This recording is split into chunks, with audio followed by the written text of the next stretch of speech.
السلام علیکم ورحمۃ اللہ وبرکاتہ۔ اعوذ باللہ من الشیطان اللعین الرجیم، بسم اللہ الرحمن الرحیم۔ یا اللہ یا رحمان یا رحیم یا مقلب القلوب ثبت قلبی علی دینک۔ نہج البلاغہ وہ مقدس کتاب جس کے مطالب الہام ربانی کا عطیہ ہیں، تو اس کے الفاظ لسان اللہ کے تکلم کا اثر۔ نہج البلاغہ امیر المومنین علیہ السلام کے ارشادات کا وہ مجموعہ جس سے زیادہ بلندتر صحیفہ نہ اس سے پہلے مرتب ہوا اور نہ اس کے بعد ہونے والا ہے۔ نہج البلاغہ صاحب فضل الخطاب کے ارشادات کا وہ ذخیرہ جس نے بلاغت کی دنیا میں ایک نئے نہج کی ایجاد کی ہے اور خطابت کو ایک نیا موڑ دیا ہے۔ نہج البلاغہ ایک ترجمان مشیت پروردگار کا وہ کلام جسے بجا طور پر فوق کلام المخلوق و تحت کلام الخالق کا درجہ دیا جاتا ہے، یعنی کلام خالق سے نیچے و کلام مخلوق سے بلندتر۔ خداوند متعال کا انتہائی لطف و کرم ہے ہم سب پر کہ اس نے ہمیں اور آپ کو توفیق دی کہ ہم نہج البلاغہ جیسی عظیم کتاب جو کلام امیر المومنین علیہ السلام کا شاہکار ہے کو سمجھیں اور اس کا مطالعہ کریں، مولا کے خطبات پر غور و فکر کریں۔ مجھے یقین کامل ہے کہ ضرور ہماری کوئی نیکی خداوند متعال کی بارگاہ میں قبول ہوئی ہوگی جس کی وجہ سے یہ عظیم توفیق ہمیں عطا ہوئی۔ دنیا میں اگر کسی کلام کو کلام خالق سے کمتر اور کلام مخلوق سے بالاتر کہا جا سکتا ہے اور اس کے مفاہیم و مطالب کی بلندی اور برتری کی ضمانت دی جا سکتی ہے تو وہ مولائے کائنات امیر المومنین علیہ السلام کا کلام ہے، جسے سرکار دو عالم صلی اللہ علیہ وآلہ وسلم نے مفاہیم قرآن کی ترجمانی کے اعتبار سے لسان اللہ یعنی اللہ کی زبان اور احکام و حقائق اسلامی کی توجیہ کے اعتبار سے باب مدینۃ العلم قرار دیا تھا۔ امیر المومنین علیہ السلام ہی کے کلمات و ارشادات کے ایک مجموعے کا نام نہج البلاغہ ہے، جو بجا طور پر فصاحت کا ایک اسلوب اور بلاغت کا ایک مخصوص نہج ہے۔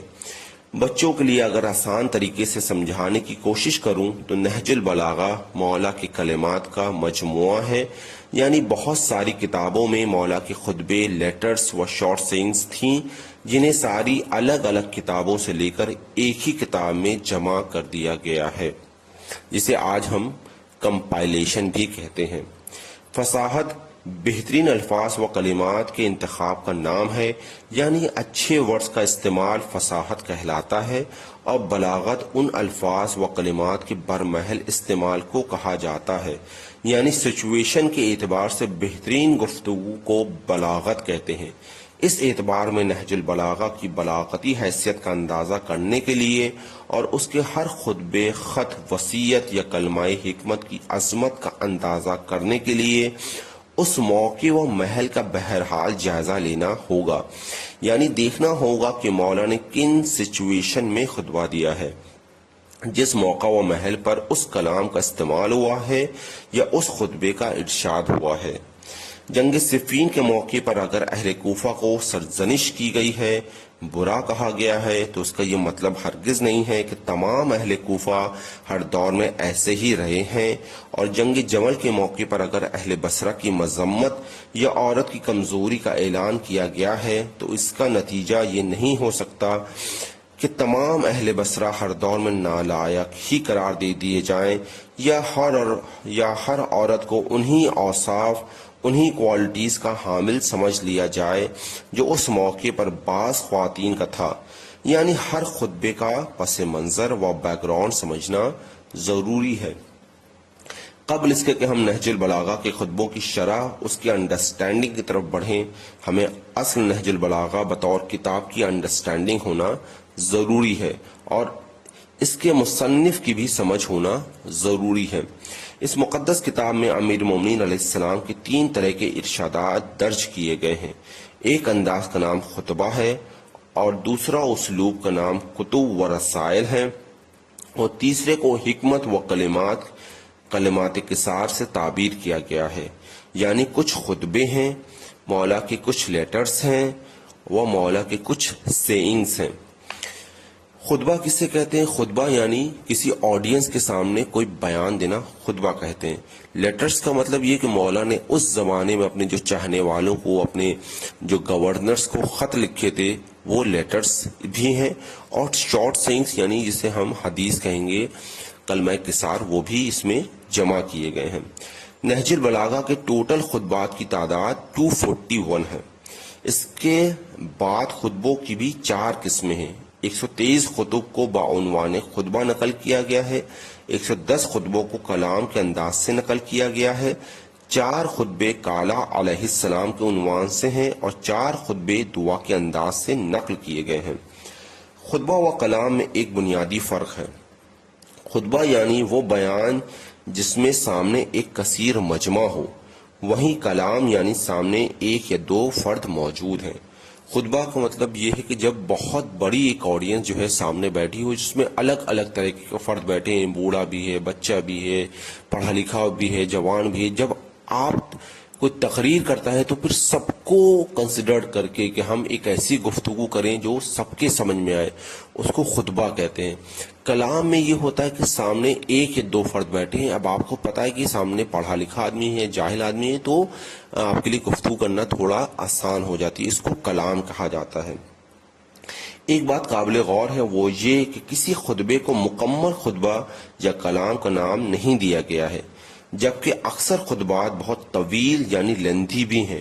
لیکن ان طویل خطبوں کے باوجود سید رضی علیہ الرحمہ نے ہر خطبے کا عنوان من خطبہ قرار دیا ہے، یعنی خطبے کا ایک پارٹ یا جز، جیسے کہ یہ امام علیہ السلام کے خطبے کا ایک حصہ ہے، اور مکمل خطبہ محترم کو حاصل نہیں ہو سکا، اور اسی طرح کلام میں بھی مکمل خطبہ نہ مل پانے کی وجہ یہی ہے کہ اس زمانے میں ہینڈ ریٹن بکس کا سلسلہ تھا۔ کبھی کبھی کتابیں ضائع ہو جایا کرتی تھیں یا روشنائی پھیل جاتی تھی، جس کی وجہ سے مطالب ضائع ہو جایا کرتے تھے۔ اب تھوڑا سید رضی علیہ الرحمہ کی ذات کے بارے میں جاننے کی کوشش کرتے ہیں۔ اس کتاب کے مرتب کرنے کا کام حضرت علامہ محمد ابن الحسین الموسوی الشریف المعروف برزی نے انجام دیا ہے، یعنی اس کتاب کو جو کمپائل کیا ہے، یعنی جیسے پہلے بھی بتایا تھا، دیگر بہت ساری کتابوں میں مولا کے خطبے اس زمانے میں موجود تھے، لیکن ان کو ایک جگہ کرنا بہت اہم کام تھا، اور اس کام کو جو انجام دیا وہ سید شریف رضی علیہ الرحمہ نے انجام دیا،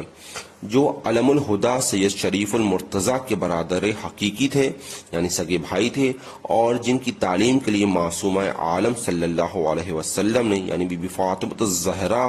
سلام اللہ علیہا نے شیخ مفید علیہ الرحمہ کو ایک خواب کے ذریعے متوجہ کیا تھا، اور اس میں انہیں اپنے فرزند کے لفظ سے تعبیر کیا تھا۔ خواب کچھ یوں تھا کہ ایک رات جناب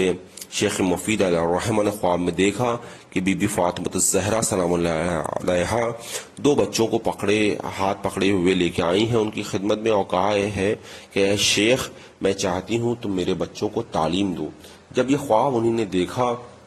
اور جب وہ بیدار ہوئے تو بہت ہی زیادہ پریشان ہوئے کہ کیا ایسا ہو سکتا ہے کہ بی بی فاطمہ الزہرا سلام اللہ کے بیٹوں کو، یعنی امام حسن اور امام حسین علیہ السلام کو، مجھ جیسا حقیر تعلیم دے۔ وہ اسی پس و پیش میں تھے کہ جب صبح نمازدار ہوئی تو ایک خاتون اپنے ساتھ 2 بچوں کو لے کے آئیں، اور اس میں تھے ایک شریف مرتضیٰ اور دوسرے تھے سید رضی علیہ الرحمہ، یعنی یہ دونوں بھائی کا ہاتھ پکڑ کے لے کے آئیں، اور انہوں نے کہا کہ میں چاہتی ہوں کہ آپ ان بچوں کو تعلیم دیں۔ تب شیخ مفید علیہ الرحمہ نے اس خواب کا کی جو حقیقت تھی اس سے وہ آشکار ہوئے، وہ جانا انہوں نے کہ یہ خواب کا مطلب کیا تھا۔ لیکن اس خواب سے ہمیں یہ اندازہ ہوتا ہے کہ یہ دونوں بھائی کس علمی بلندی پہ ہوں گے کہ خود معصومہ عالم صلی اللہ علیہ وسلم نے انہیں اپنا بیٹا قرار دیا۔ علامہ سید شریف رضی علیہ الرحمہ کی عظمت ایک زمانے تک ایک حقیقت مجہولہ بنی رہی، یعنی ان کے بارے میں کوئی زیادہ نہیں جانتا تھا، اور اہل علم نے انہیں صرف مرتب نہج البلاغہ اور مصنف الخصائص الائمہ کے نام سے پہچانا تھا، لیکن ان کی کتاب تفسیر الحقائق التنزیل و دقائق التعویل کے منظر عام پر آنے کے بعد سے ان کی صحیح علمی عظمت کا اندازہ ہونے لگا، اور دنیائے علم و ادب اس اقرار پر مجبور ہو گئی کہ اس دور تک اس سے بہتر کوئی کتاب تفسیر اس موضوع کے اعتبار سے نہیں لکھی گئی تھی۔ یہاں کے علامہ ابو الحسن العمری نے اسے شیخ طوسی کی تفسیر تبیان سے بھی بہتر اور وسیع تر قرار دیا ہے، اور علامہ محدث نوری نے اس کی تصدیق اور توثیق بھی کی ہے، اور اس نقطے کا انکشاف کیا ہے کہ شریف رضی علیہ الرحمہ نے اپنی تفسیر تمام مفسرین کے اس مجموعہ کو غلط ثابت کر دیا ہے کہ قرآن مجید میں بھی حروف زوائد پائے جاتے ہیں، اور ان حروف کی عظمت و اہمیت کا اثبات کیا ہے، اور یہ سید شریف رضی اللہ عنہ کا وہ کارنامہ ہے جسے دنیا تفسیر تا قیامت نظر انداز نہیں کر سکتی ہے۔ سید شریف رضی اللہ عنہ کی ولادت 359 ہجری میں ہوئی ہے، اور ان کی وفات صبح روز یکشنبہ 6 محرم 406 ہجری میں واقع ہوئی ہے، جس کا مطلب یہ ہے کہ اس دار دنیا میں ان کی زندگی تقریباً کل 48 سال رہی ہے، اور اس مختصر سی عمر میں انہوں نے اپنے عظیم کارہائے نمایاں انجام دیے ہیں، جن کی مثال نہیں تلاش کی جا سکتی ہے۔ کہ ہم دیکھیں کہ فقط 48 سال کی عمر میں آغا نے اتنے عظیم عظیم کام کر کے گئے ہیں۔ یاد رہے کہ آج کے کمپیوٹر کے دور میں مختلف کلمات کا ایک مقام پہ جمع کر دینا کوئی مشکل کام نہیں ہے، کہ کمپیوٹر میں فیڈنگ کا کام ایک پوری جماعت مل کر انجام دیتی ہے، اور اس کے بعد دیگر افراد اس سے فائدہ اٹھا لیتے ہیں، جن کی تحقیق دیگر افراد کی محنت اور جستجو کی ممنون کرم ہوتی ہے۔ لیکن شریف رضی اللہ عنہ کے دور کی صورتحال ایسی نہیں تھی۔ اس دور میں ایک ایک جملے کو تلاش کرنے کے لیے پوری کتاب کا مطالعہ کرنا پڑتا تھا، تب کہیں ایک فقرہ امیر المومنین علیہ السلام کی تحسیر کا کام انجام پاتا تھا۔ سید شریف رضی اللہ عنہ نے بظاہر ایک مختصر کتاب ہی مرتب کی ہے، اور اس کے بعد مستغرق نہج البلاغہ کا کام انجام دینے والوں نے امیر المومنین علیہ السلام کے ارشادات کا ایک عظیم ذخیرہ مہیا کر دیا ہے، لیکن آج کے دور کا یہ کام کل کے حالات کا مقابلہ نہیں کر سکتا ہے، اور آج یہ کام اگر 1 سال کا ہے تو کل یقیناً 10 سال کا تھا۔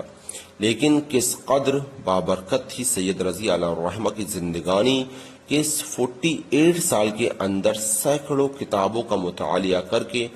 امیر المومنین علیہ السلام کے ارشادات کا اتنا بڑا ذخیرہ مرتب کر دیا کہ آج ساری دنیا اسے حیرت و استعجاب کی نظر سے دیکھ رہی ہے، اور یقیناً یہ ان کا احسان ہے ہم پر کہ آج مولا کے تمام خطبات ہمیں ایک کتاب میں، یہاں پہ یہ بات بالکل واضح کر دوں کہ ایسا نہیں کہ مولا کے تمام تر خطبات انہوں نے جو ہے وہ نہج البلاغہ میں جمع کیے، ایسا نہیں ہے۔ جتنے خطبے ان کو میسر ہو سکے، 241 خطبے ان کو جو میسر ہوئے، انہوں نے اس کو جو ہے نہج البلاغہ میں جمع کر دیا۔ بہرحال یہ ہمارے لیے کتنی بڑی سعادت ہے کہ ایک کتاب جس میں مولا امیر المومنین علیہ السلام کے خطبات ہیں وہ ہم تک دستیاب ہے، ہمیں مل گئی ہے، اور اس کے لیے میں آپ سے یہی چاہوں گا کہ ایک بار سورہ الحمد و 3 بار سورہ قل واللہ کی تلاوت کر کے سید شریف رضی اللہ عنہ کی روح اقدس کی خدمت میں ہدیہ کر دیں، کہ ان کا احسان ہے ہم سب پہ، واقعاً ہم سب پہ ان کا احسان ہے کہ جنہیں اتنا عظیم سرمایہ اپنی قوم کے لیے وہ چھوڑ کے گئے ہیں۔ نہج البلاغہ میں حضرت امیر المومنین علیہ السلام نے توحید کا بیان، اخلاقیات کا بیان اور بھی کئی موضوعات پر خطبات موجود ہیں۔ اب ہم دیکھیں کہ اتنا عظیم ذخیرہ جب ہمیں میسر ہو گیا ہے تو ہم اس سے فائدہ کیوں نہیں اٹھا پا رہے ہیں۔ ہم جب دیکھتے ہیں کہ ایک عیسائی اسکالر جارج ڈاک جو ہے وہ یہ کہتا ہے کہ اس نے 200 مرتبہ جو ہے نہج البلاغہ کا مطالعہ کیا ہے، 200 مرتبہ نہج البلاغہ کو پڑھا ہے، اور جب وہ پڑھتا ہے تو اسے ایک شیرینی، ایک مٹھاس محسوس ہوتی ہے، کلام امیر المومنین علیہ السلام کی اس کو خوشبو محسوس ہوتی ہے۔ لیکن ہم جب دیکھتے ہیں کہ ہم اس عظیم کتاب سے فائدہ نہیں اٹھا پا رہے ہیں، ہم اس کا مطالعہ نہیں کر پا رہے ہیں۔ سید رضی علیہ الرحمہ نے کتنی مشقتوں سے اس دور میں آج سے ہزاروں سال پہلے تمام کتابوں کو پڑھ کے تمام اتنی اور ایک کتاب ایسا نہیں ہوتا کہ کہیں ایک لائبریری میں گئے وہاں پر ان کو تمام کتابیں مل گئیں. الگ الگ لائبریریوں میں کہاں کہاں سے مشقتیں کر کر کے انہوں نے نہج البلاغہ کو کمپائل کیا. اسی طریقے سے جب میں یہ پڑھ رہا تھا اس کا فٹ نوٹ ذیشان حیدر جوادی علیہ الرحمہ کا، تو جب انہی نے نہج البلاغہ کی جب تفسیر لکھ رہے تھے تو ان کا یہ کہنا تھا کہ میرے لیے واقعی مشکل تھا کہ اتنا سفر کرتے تھے ذیشان حیدر جوادی صاحب کہ ان کے لیے سفر میں بھی نماز قصر نہیں رہ گئی تھی. اور جب وہ سفر کرتے تھے تو ضروری نہیں کہ جہاں وہ جائیں وہاں پہ ان کو کتابیں دستیاب ہی ہوں، اور اپنے ساتھ کتاب لے چلنا بھی ایک مشکل مرحلہ تھا. لیکن بہرحال انہوں نے اتنی مصروفیت کے باوجود نہج البلاغہ کی تفسیر لکھی. یہ بھی آغا کا ہم پہ ایک احسان ہے.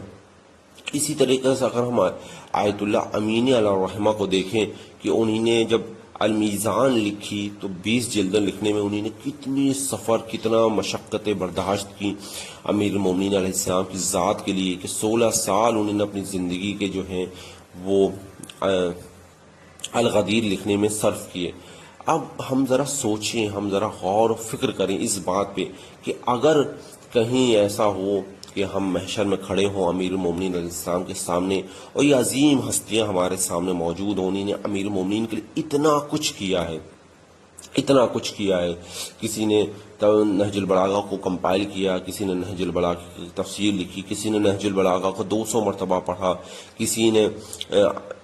الغدیر لکھ ڈالی، اور ہم وہاں پہ پہنچیں اور ہم نے بس صرف محبت کا دعویٰ ہی کرتے رہیں. تو یہ محبت کا دعویٰ کس فائدہ، کس کام کا، کہ جب ہم نے مولا کے کلام سے فائدہ ہی نہیں اٹھایا. دیکھیے عاشق وہ ہوتا ہے جو اپنے معشوق کی ہر چیز کو اپنانا چاہتا ہے. اگر میں مولا کا عاشق ہوں، ہم مولا کے عاشق ہیں، تو پھر مولا کے کلام سے دوری کیوں ہے؟ اور اگر ہم دیکھیں آج جو قوم غفلت کی تہ میں پہنچ چکی ہے اور ہر طرف جو ہے بے دینی ہے، نماز سے غفلت ہے، مسجد ویران ہیں، روزوں کی وہ اہمیت نہیں، قرآن تلاوت کی وہ اہمیت نہیں، قرآن طاقچوں میں رکھا ہوا ہے، اور ایسے ایسے رسمیں رواج اسلام سے بالکل جس کا کوئی تعلق نہیں ہے، وہ ہندوؤں کے مذہب سے یا غیر مسلموں کے مذہب سے وہ رسمیں ہمارے ہاں آ رہی ہیں، اور ہمارا دین جو ہے بالکل کھوکھلا ہوتا چلا جا رہا ہے. اس کی وجہ کیا ہے؟ بنیادی وجہ کیا ہے؟ بنیادی وجہ یہ ہے کہ ہم نے کلام خالق یعنی قرآن پاک سے دوری اختیار کی ہے. ہم سورہ یاسین پڑھتے تو ہوں گے، ہم سورہ رحمان پڑھتے تو ہوں گے، لیکن کبھی اس کے مطالب کی طرف غور نہیں کیا کہ سورہ یاسین میں کیا مطالب ہیں. کیا ایسا ہو سکتا ہے کہ جب تک ہم سورہ یاسین سورہ رحمان کے مطالب پہ غور نہ کریں، ہم یہ نہ سمجھے خدا ہم سے کیا کہنا چاہ رہا ہے، اور ہم اس کو بس پڑھے جائیں تو اس سے کیا فائدہ ہوگا؟ تو جہاں پہ ہم قرآن کو پڑھتے ہیں تو اس کے مطالب کی طرف بھی غور کریں، اور صرف مطالب کی طرف غور نہ کریں، پھر ہم اس پہ عمل کرنے کی کوشش بھی کریں. یعنی ایسا نہ ہو کہ بس ہم قرآن کو صرف رٹتے چلے جائیں. اور اب تو وہ بھی سلسلہ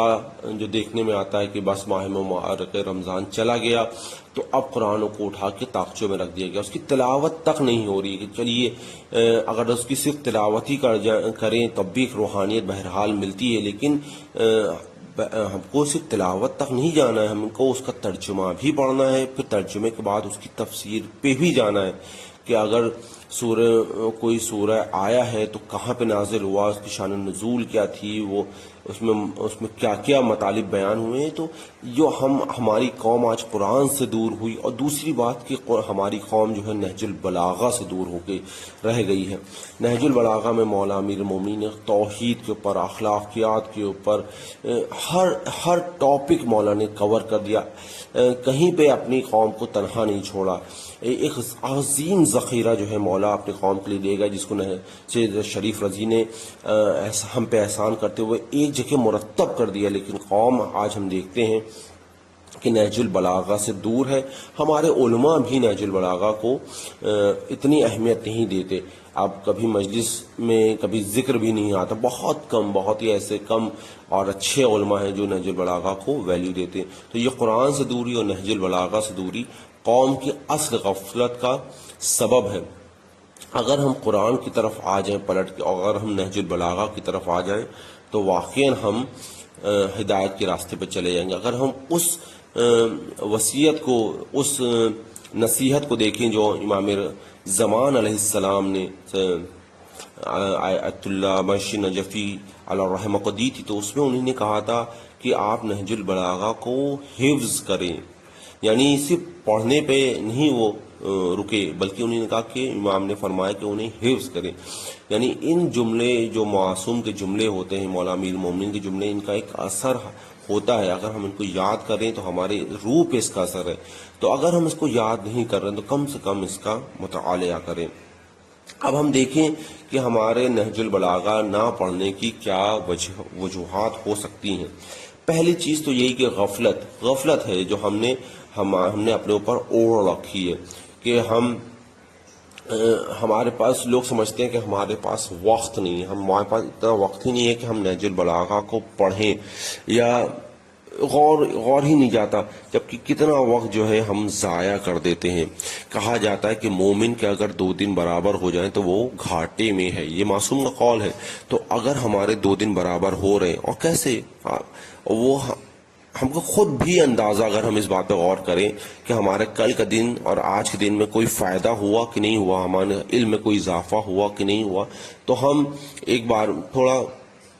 سوچ میں لگ جائیں گے، سوچ میں پڑ جائیں گے کہ واقعی کیا ہمارے علم میں کوئی اضافہ ہوا کہ نہیں ہوا۔ تو 2 دن مومن کے برابر نہیں ہونے چاہیے، یعنی بہرحال اس میں کوئی نہ کوئی اضافہ ہوتے رہنا چاہیے۔ تو جب پہلی چیز تو یہی ہے کہ غفلت جو ہے وہ ہم پہ طاری ہو چکی ہے، جس کی وجہ سے ہم نہج البلاغہ کو نہیں پڑھتے، اور قرآن کو بھی اتنی اہمیت نہیں دی جاتی۔ دوسرا یہ کہ ہم نے اپنے آپ کو اتنا مصروف کر لیا ہے غیر اہم کاموں میں کہ ہمارے لیے اہم کاموں کے لیے وقت نہیں۔ ہم نے اتنا زیادہ اپنے اوپر بوجھ لے لیا ہے کہ کوئی پیسہ کمانے میں اتنا مصروف ہوا جا رہا ہے، کوئی اور بہت سارے کاموں میں مصروف ہے، اور نہیں وقت ہے تو دین کے لیے وقت نہیں ہے، نہیں وقت ہے تو قرآن کے لیے وقت نہیں، نہیں وقت ہے تو نہج البلاغہ کے لیے، صحیفہ کاملہ کے لیے، زیارت جامع کبیر کے لیے، زیارت عاشورہ کے لیے وقت نہیں ملتا لوگوں کے لیے۔ تو یہاں پہ ہمیں پھر وہی غور کرنا ہے کہ ہمیں اس دنیا میں آئے ہیں اور آخرت کی تیاری کرنے کے لیے آئے ہیں، ہم اس دنیا میں پیسہ کمانے کے لیے نہیں آئے ہیں کہ ہمیں بس آئے ہیں اور ہمیں پیسہ کمانا ہے، اپنا اچھا گھر بنانا ہے اور بینک بیلنس ہو، یہ اس وجہ سے نہیں آئے۔ ہمیں ٹھیک ہے، ہمیں بس اتنی دولت مل جائے کہ ہمارا گھر بار چلتا رہے، ہمیں کسی کے سامنے ہاتھ نہ پھیلانا پڑے، لیکن ساتھ میں ہمیں اس کی فکر بھی ہونی چاہیے کہ ہمیں اپنی آخرت کو تیار کرنا ہے۔ تیسری وجہ یہ ہے کہ بہت سے حضرات جو ہیں وہ کتابوں سے دور ہو گئے ہیں، اور کتابوں کا مطالعہ ان کے لیے بہت بڑا مشکل امر ہے، وہ کتابوں کے مطالعے سے بہت دور ہوتے چلے جا رہے ہیں۔ تو جب وہ کتاب ہی نہیں پڑھیں گے تو پھر وہ نہج البلاغہ کو کیسے پڑھیں گے؟ اور چوتھی چیز یہ ہے کہ جب وہ کتاب ہی نہیں پڑھیں گے تو پھر اگر وہ نہج البلاغہ کو پڑھنا بھی چاہیں گے تو وہ نہج البلاغہ کی اتنی ٹف اردو ان کو وہ سمجھ میں نہیں آئے گی۔ ہوتا کیا ہے کہ جب ہم کتابوں کا مطالعہ کرتے ہیں تو ہمیں ہماری اردو جو ہے وہ اس لائق ہوتی ہے کہ پھر ہم نہج البلاغہ کو پڑھ سکیں، کیونکہ نہج البلاغہ میں بھی جو اردو ہے وہ ہمارے سمجھ میں نہیں آتی۔ اور آخری وجہ یہ ہے کہ اگر اردو سمجھ میں بھی آ رہی ہے تو پھر اس کے مطالب سمجھ میں نہیں آتے، تو اس پہ غور و فکر کرنے کی ضرورت ہے۔ اس لیے جو ہمارا ہدف ہے، جس کے لیے ہم نے یہ سیشن شروع کیا ہے، یہ لیکچر سیریز شروع کی ہے، پروردگار کا لطف و کرم ہے کہ ہم نے یہ لیکچر سیریز شروع کی ہے، وہ یہی ہے کہ ہم آسان لفظوں میں نہج البلاغہ کے خطبات کے مطالب کو بیان کرنے کی کوشش کریں گے، بہت ہی آسان اور سادہ اردو میں اور سادہ لینگویج میں ہم انشاءاللہ